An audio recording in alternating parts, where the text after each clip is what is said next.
त्यांनी काही दिली नाही. तो कुठला काय ओबीसीचा नेता नाही आहे. ओबीसीचे नेते स्वर्गीय गोपीनाथराव मुंडे, आदरणीय भुजबळ साहेब, आदरणीय पंकजाताई, नाथा भाऊ, हरिभाऊ राठोड, इकडे विदर्भामध्ये नाना पटोले, वडेट्टीवार साहेब, हे ओबीसीचे नेते. हा ओबीसीचा नेता कधीपासून झाला, मला त्याला तेवढाच प्रश्न आहे की जरांगे पाटलांचं आंदोलन सुरू असताना यांनी त्याच्यावर ज्यावेळेस टीका टिप्पण्या केल्या, त्यावेळेस उपोषण केलं, त्यावेळेस मीडियामध्ये त्याला हवा भेटली आणि तो स्वयंघोषित ओबीसीचा नेता झाला. आणि त्याच्यामुळं ज्यांनी आपली औकात डिपॉझिट जप्त होण्याची असेल त्यांनी जरा थोबाळ चालवताना आपल्या जिभेला लगाम घालावा. तू एक शिक्षक आहेस, तुला हे बोलणं शोभत नाही. आम्हाला काय शोभतं त्याचं कारण असं आहे, तू ज्या वेळेस लायकी सोडून एखाद्या मोठ्या नेत्यावर बोलतो तेवढी अवकात नसते तुझी. तू वयातही बसत नाही, तू अकलेतही बसत नाही.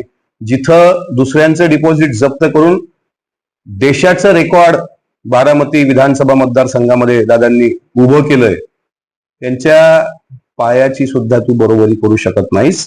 त्यामुळे ओबीसीचा नेता होण्याचं स्वप्न जे तू उराशी बाळगतोय ते तू बाळगू नको. तू ओबीसीचा नेता असू शकत नाही. ओबीसीचा नेता असता तर तू अवकातीत राहूनच बोलला असता. आणि ओबीसीचे नेते आता बोटावर मोजण्या इतके राहिले जे ओबीसी साठी संघर्ष करतात. याचं यापूर्वीचं कुठलंही आंदोलन नव्हतं ना. यांनी काय केलं, यांनी फक्त काहीतरी धांगडधिंगा केला आणि आपल्याला टीआरपी भेटेल अशा पद्धतीनं तो आता भुंकायला लागला. आजही पंढरपूरमध्ये तो बराच काही भुंकलाय, पण उद्या जयंती असल्यामुळे मला काही माझं तोंड खराब करायचं नाही. आम्ही जयंतीच्या कार्यक्रमात आहे.